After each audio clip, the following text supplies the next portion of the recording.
오늘 말씀은 우리가 잘 아는 선한 사마리아 이야기가 나옵니다. 선한 사마리아 이 이야기를 주님께서 왜 거론하셨을까요? 우리 신자들에게 주시는 절대적인 원리는 무엇이겠습니까? 오늘 말씀을 통해서 선한 사마리아 이야기다 이렇게 이야기하면 사실상 정확한 표현이라고 말할 수 없습니다. 오늘 말씀을 잘 기억하기 위해서 선한 사마리아 이야기다라고 말하는 것은 괜찮지만 오늘 내용의 주제는 선한 사마리아 이야기가 아니라는 것입니다. 누가복음 10장 25절의 말씀, 어떤 율법사가 일어나 예수를 시험하여 가로되 선생님 내가 무엇을 하여야 영생을 얻으리이까? 오늘 말씀은 어떤 율법사와의 대화로 시작됩니다. 율법사가 예수님을 시험하여 질문합니다. 두 가지 질문을 하는데 첫째는 무엇을 해야 영생을 얻습니까? 영생의 길을 묻는 것입니다. 영생의 도리를 묻는 질문입니다. 매우 중요한 질문이라고 할 수 있죠. 여기에 예수님의 대답은 이렇습니다. 26절의 말씀, 예수께서 이르시되 율법에 무엇이라 기록되었으며 내가 어떻게 읽느냐라고 질문하십니다. 그러자 율법사가 이렇게 대답합니다. 대답하여 가로되 내 마음을 다하며 목숨을 다하며 힘을 다하며 뜻을 다하여 주 너의 하나님을 사랑하고 또한 내 이웃을 내 몸과 같이 사랑하라 하였나이다.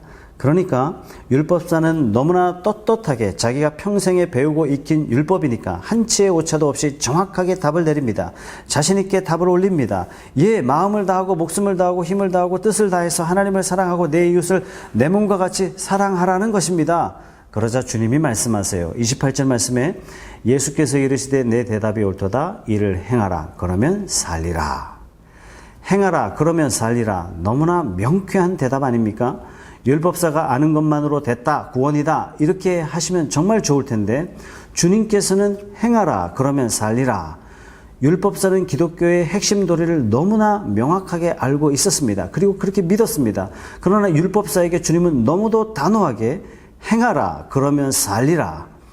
행하라, 그러면 영생이다 이렇게 말씀하셨습니다. 이 주님의 말씀에 반론하실 분이 계십니까? 드디어 두 번째 질문을 하게 되죠. 29절 말씀에 이 사람이 자기를 옳게 보이려고 예수께 여짜오되 그러면 내 이웃이 누굽니까? 정말 기가 막힌 질문을 주님께 던집니다. 이 두 번째 질문의 의미를 여러분 이해하시겠습니까? 하나님은 한 분 하나님으로 우리 조상적부터 하나님 그래서 그 하나님을 잘 섬긴다는 것은 교회 잘 나가고 헌금을 잘하고 봉사 잘하고 전도 잘하는 것이 하나님을 섬긴다라는 것으로 우리가 잘 알고 있는데 지금 문제는 이웃을 사랑해야 영생을 얻는데 이웃사랑의 범위가 너무 애매한 겁니다. 그래서 묻습니다. 이웃이 어디까지입니까? 사돈의 팔촌까지 이웃으로 보면 됩니까? 사랑하려고 하는데 이놈이 이웃인지 저놈이 이웃인지 누가 이웃인지 알아야 내 몸을 불살라 사랑할 것이 아니겠습니까?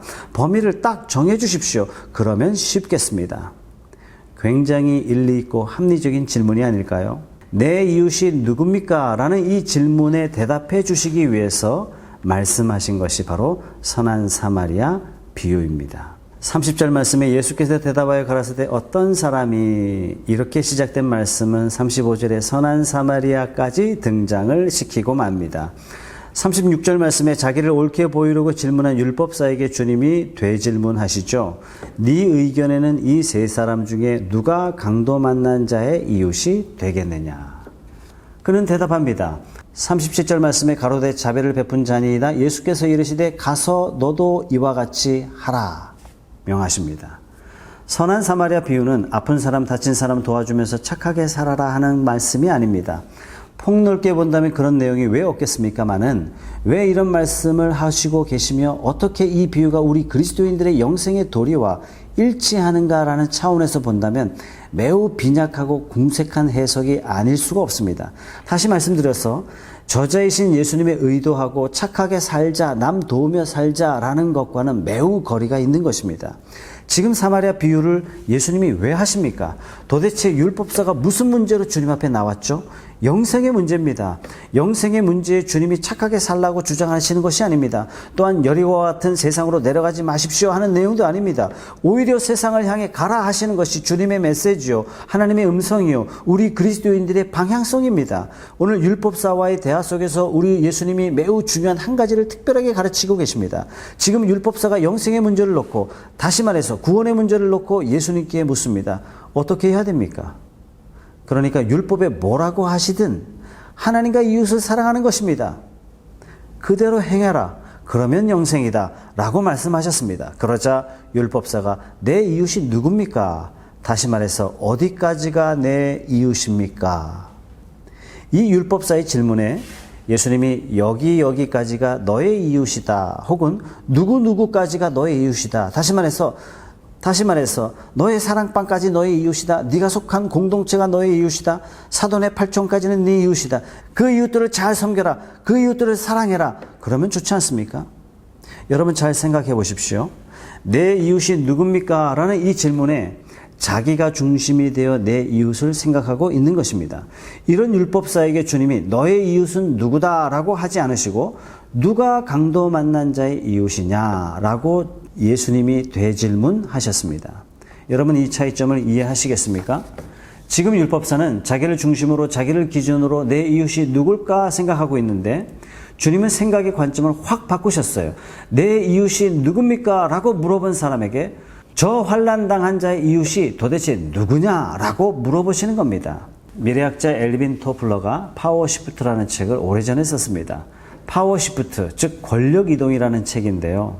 과거 농경사회에서 힘을 중심으로 사회가 형성되고 힘을 중심으로 권력이 집중되었다는 뜻이에요. 힘이 권력의 핵심이란 얘기죠. 산업사회로 오면서 세상은 기술로 바뀌었습니다. 기술 있는 나라가 세상을 지배하게 되었어요. 기술 있는 사람이 돈을 많이 벌고 기술 있는 사람이 경쟁력을 갖춘 사회요 존경받고 인정받는 사회가 되었습니다. 그런데 21세기는 다시 기술에서 지식으로 쉬프트가 되었다는 얘기예요. 과거에는 누가 힘을 가졌느냐 누가 기술을 가졌느냐가 중요한 관건이었습니다. 그러나 이제는 누가 얼마만큼의 지식과 정보를 가지고 그 지식과 정보를 활용하느냐에 따라서 그 사람의 지위가 결정된다는 것입니다. 권력이 이동되었다는 얘기입니다. 우리가 하나님 안에서 산다는 것도 마찬가지입니다. 우리가 하나님을 알지 못할 때 은혜와 긍휼과 자비하심으로 말미암아 우리가 지존하신 하나님을 바라보고 아버지라고 부를 수 있게 되었습니다. 우리 육체가 세상에서 거룩한 성전으로 옮겨졌습니다. 그러나 우리의 생각이 여전히 세상에서 하나님께로 시프트되지 않았다면 위대하신 주님을 시험하고 있는 율법사에 지나지 않는다는 것입니다. 우리가 하나님 안에 산다는 것은 정말 축복입니다. 주님이 일을 시작하시고 주님이 일을 주관하시고 주님이 일을 마무리하십니다. 우리는 주 앞에 사는 하나님의 사람들입니다. 주님의 뜻을 내 삶의 중심에 두고 살기로 작정하고 살기 때문에 하나님의 사람이라고 일컬음 받습니다. 우리는 하나님의 군대입니다. 군대는 주인이신 하나님의 명령에 따라 진행하고 명령에 따라 진을 치고 명령에 따라 직임을 감당해야 됩니다. 하나님의 이름으로 부름받은 군사가 여전히 자신이 말씀보다 우선해서 어떻게 군사를 할 수 있겠습니까? 말씀의 최종권자이신 하나님께로 우리의 마음이 시프트 되어야 진정한 하나님의 군대라 할 수 있지 않겠습니까? 오늘 율법사가 주님께 묻습니다. 내 이웃이 누굽니까? 여러분, 여기에 대한 주님의 질문을 기억하시기 바랍니다. 누가 강도 만난 자의 이웃이냐? 율법사의 생각은 언제나 자기가 중심이 되어 있어요. 이러한 자기 중심적 생각을 보시고 주님은 그 생각의 중심을 하나님과 이웃으로 바꿔 놓으셨습니다. 자, 이런 겁니다. 내가 하나님을 사랑한다는 것은 하나님이 무엇을 계획하시고 하나님이 어떻게 세상을 다스리시고 하나님이 어떻게 교회를 이끌어 가시며 하나님이 우리 가정의 원하심이 무엇인지 하나님이 오늘날 나에게 원하시는 삶의 원리가 무엇인지 그것을 알고 그것을 따라가는 것이 하나님을 사랑하는 것이요 하나님을 섬기는 것입니다. 내가 새벽 기도했죠. 내가 밤새워 기도했죠. 내가 선교 헌금했죠. 내가 뭐 했죠. 내가 이것도 했죠. 이런 것들은 믿음과 관계가 없는 겁니다. 왜요? 내가 받은 은혜 감당치 못해서 한 것이니까. 내가 은혜 받은 증거지. 절대로 공로가 될 수 없고 이것이 믿음의 분량 될 수 없는 겁니다. 하나님을 사랑한다는 것은 하나님을 믿는다는 것은 하나님을 중심으로 생각하고 하나님의 뜻대로 산다는 것입니다. 그래서 하나님을 사랑하는 사람은 내가 없는 것입니다. 이걸 성경이 무엇이라 표현했냐면 성령 충만이라 그랬어요. 내 속에 내가 없고 내 속에 하나님의 신으로 가득 찬 상태입니다. 이웃사랑도 마찬가지입니다. 오늘 내가 눈깔 사탕 10개 가지고 와서 누가 나한테 이쁜 짓 하나 보자. 내가 그 사람한테 사탕을 사랑으로 베풀리라. 우리가 얼마나 이런 식으로 사랑을 행하는지 모릅니다. 그래서 사랑 말은 많지만 대부분이 사랑을 경험하지 못하는 이유가 결국 자기 중심의 사랑을 행하기 때문입니다. 주님의 사랑이 놀라운 이유가 바로 여기 있습니다. 주님이 십자가를 눈앞에 두시고 절박한 기도를 드려요. 할 수만 있다면 이 잔을 내게 주지 마십시오. 그러나 하나님은 침묵하셨습니다. 피 흘리시며 어찌하여 나를 버리셨나이까 라고 주님은 절규하셨어요. 그래도 하나님은 침묵하셨습니다. 도대체 십자가의 사랑을 받을 자격도 없는 배신자들의 배신을 목격하고도 주님은 잠잠한 양처럼 도살장으로 끌려가셨습니다. 피 맺힌 절규가 눈앞에 예상됨에도 불구하고 주님은 십자가 길을 그냥 가셨습니다. 그리고 전능하신 하나님도 침묵하셨습니다. 주님은 자신의 마음 중심을, 사랑의 중심을 자신에게서 사랑을 받아야 할, 사랑을 누려야 할 우리에게로 옮겨주셨습니다. 여러분, 이게 진짜 사랑이에요. 내가 하고 싶은 사랑이 아니라 그들이 필요로 하는 것을 주는 사랑이 진짜 사랑이라는 것입니다. 여러분, 기도도 마찬가지입니다. 내 소원의 기도, 내가 갖고 싶은 것의 기도, 내가 원하는 것의 기도, 내 중심의 기도, 내가 드러나는 이런 기도 말고 하나님의 뜻을 구하는 기도, 하나님을 묵상하는 기도, 하나님의 뜻을 진지하게 구하는 기도, 하나님의 섭리를 찾아가는 기도, 하나님의 뜻과 계획을 바라보는 기도, 하나님의 뜻 앞에 굴복하는 기도, 말씀에 복종하는 기도, 말씀에 복종되지 않는 자신을 애통해하며 올리는 기도, 기도의 중심이 하나님께 옮겨진 기도, 이런 기도가 얼마나 우리에게 있습니까? 참된 기쁨이 있는 봉사와 헌신을 원하십니까? 내가 무엇을 하고 싶은가 생각하지 마시고 교회가 무엇을 필요로 하는지 생각하셔야 됩니다. 내가 얼마나 자랑스러울까가 아니라 하나님이 얼마나 영광을 거두실까로 생각의 중심이 옮겨져야 됩니다. 내가 이 사역을 하고 나면 얼마나 나를 알아줄까? 아무도 안 알아줘요. 하나님이 기뻐하지 않는 것입니다. 직분을 잘 감당하기를 원하십니까? 내 지위가 어딘데 하며 자신을 재지 마십시오. 내가 이 교회에 온 지 몇 년이나 됐는지 알아? 아무도 관심 없어요. 하나님이 내게 이 직분을 왜 주셨을까요? 하나님은 내가 이 직분을 통해서 어떻게 하기를 원하실까요? 생각의 중심이 내 직분의 중심에서 교회와 이웃으로 옮겨져야 됩니다. 우리의 생각의 중심이 나 자신에게서 하나님의 마음으로 시프트 되어야 됩니다. 여러분, 다윗을 왜 위대하다고 합니까? 다윗의 사역 속을 들여다보면 자기 중심의 생각이 없습니다. 오직 하나님 중심으로 생각하고 그 생각대로 행동하려고 얼마나 애쓰는지 몰라요. 얼마나 사울을 죽이고 싶었겠습니까? 그러나 중심을 하나님의 생각에 맞춥니다. 자기 생각을 지웁니다. 여기에 훌륭함이 있는 것입니다. 사랑하는 청취자 여러분, 왜 사울을 어리석다고 하는 것입니까? 사울은 하나님의 일을 하면서도 언제나 자신의 생각이 중심이 되어 하나님의 뜻을 살피지 못합니다. 내가 얼마나 인정받을까? 내 자산이 얼마나 많아지게 될까? 언제나 내가 내 생각으로 가득 찬 채 하나님을 거론하고 있을 뿐입니다. 오히려 하나님의 일을 그르칠 뿐입니다. 사랑하는 청취자 여러분, 오늘 말씀은 주님께서 매우 심각한 사안을 제시하고 있는 것입니다. 이 율법사가 어떤 문제로 나왔습니까? 영생의 문제로 여기까지 거론된 것입니다. 율법사의 이러한 생각과 자세와 태도가 얼마나 심각한가를 마태복음 31절부터 46절까지는 여러분들이 잘 아시는 바와 같이 양과 염소가 등장합니다. 양은 이웃의 필요를 채워줍니다. 이웃을 섬겨줍니다. 이웃을 사랑하고 있습니다. 자기가 중심이 아니라 이웃이 중심이 된 사랑을 베풀고 있습니다. 그런데 중요한 것은 이 사랑의 나눔이 곧 하나님과 나눔이 되었다는 것입니다. 이 사랑이 결국 주님이 받으셨다는 것입니다. 그 결과 어디로 갑니까? 영생으로 들어갑니다. 반면 염소는 44절에 나름대로 항의하는 것 보니까 문맥상 이런 유추가 가능합니다. 나름대로 하나님을 섬기며 나름대로 신앙생활하고 나름대로 이웃을 섬겼습니다. 다시 말해서 자기 식대로 자기 생각대로 섬기며 자기 멋대로 신앙생활했다는 것입니다. 자기 생각의 중심에서 벗어나지 못한 염소를 주님은 영벌에 들어가게 하셨습니다. 우리가 왜 봉사를 하고도 힘들어합니까? 왜 상처 주고 상처 받게 됩니까? 결국은 자기 중심의 틀에 벗어나지 못했다는 얘기 아니겠습니까? 모든 사역의 모든 삶에 자기가 중심이 되니 자기가 받을 영광도 많을 것이고 반대로 자기가 받을 상처도 많은 법인 것입니다. 사랑하는 청취자 여러분, 우리가 남을 사랑하고도 행복하려면 가장 복된 헌신을 하기를 원한다면, 주님이 기뻐하시는 삶을 살기를 원한다면, 가장 아름다운 삶을 살기를 원한다면, 영생의 가치를 알고 영생 얻은 자로 삶을 살기로 작정하셨다면 내 생각의 중심을 하나님께로, 내 생각의 중심을 이웃에게로 옮기십시오. 나라는 자아가 사라지고 하나님과 이웃으로 채워져야 됩니다. 여기에 구원이 있고 희망이 있고 보람이 있고 은혜가 있는 줄 믿습니다. 또 한 가지 심각하게 짚어봐야 할 것은 지금 율법서는 하나님을 사랑하는 것과 이웃을 사랑하는 것을 별개의 것으로 보고 있다는 것입니다. 그러니까 나는 하나님은 사랑하고 있는데, 그런데 이웃은 아직 모르겠다는 얘기예요.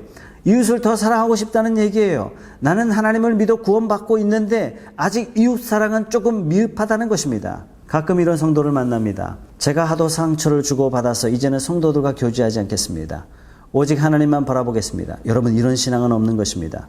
가정 안에서의 교제도 하나님과의 교제요, 성도 간의 교제도 하나님과의 교제요, 믿지 않는 불신자들과의 교제도 하나님과의 교제입니다.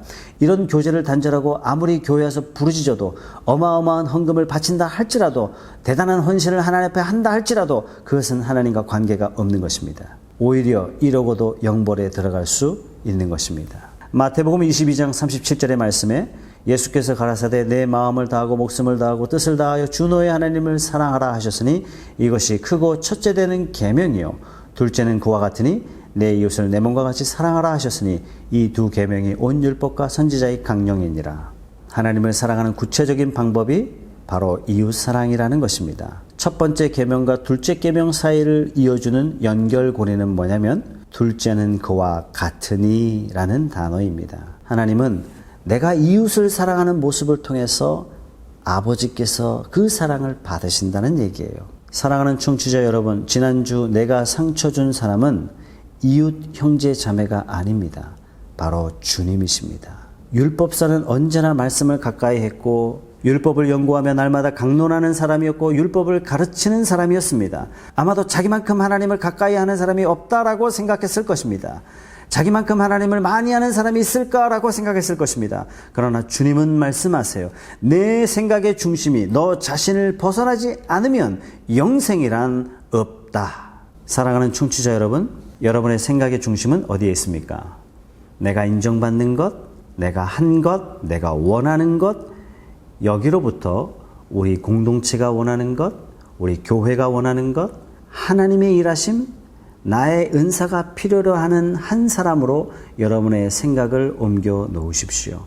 여기에 영생이 있고 참된 평화가 있고 성장이 있고 행복이 있고 참된 교회의 모습이 있습니다. 생각의 중심, 마음의 중심이 하나님께 이웃에게 맞춰진 하나님의 사람이 다 되시길 주님의 이름으로 축복합니다. 하나님 아버지, 구원의 위대한 역사의 중심에 바로 우리 죄인들이 있었습니다. 언제나 우리를 위하셨고 언제나 우리를 생각하셨습니다. 이런 놀라운 은혜와 은총을 받았음에도 우리는 여전히 나 중심적 생각을 벗어나지 못하여 시기하고 질투하고 상처 주고 상처받고 평화로운 주님의 땅 안에서 사탄의 투구를 쓰고 있는 우리의 모습을 용서하여 주시옵소서. 주님, 주님처럼 살기를 원합니다. 전능하신 분이 가장 연약하게 오심처럼 우리 주변의 연약한 자를 돌보아 주며 나누며 사랑하며 함께 하겠습니다. 하나님의 명령으로 인하여 원치 않았던 쓴잔을 받으신 것처럼 우리도 힘들고 어렵지만 나 중심을 벗어버리고 하나님의 뜻과 명령에 따라 살게 하여 주옵소서. 예수님의 이름으로 기도하옵나이다. 아멘. 이제는 우리 주 예수 그리스도의 은혜와 하나님 아버지의 놀라우신 사랑하심과 성령의 교통하심이 이제는 나 중심의 모든 생각을 벗어버리고 주님처럼 살기로 다짐하여 우리 교회를 먼저 생각하고 이웃을 먼저 생각하고 하나님 나라를 먼저 생각하기로 다짐하고 결단하는 모든 청취자들 머리 위에 극동방송 위에 이제로부터 영원토록 함께 있을지어다. 아멘.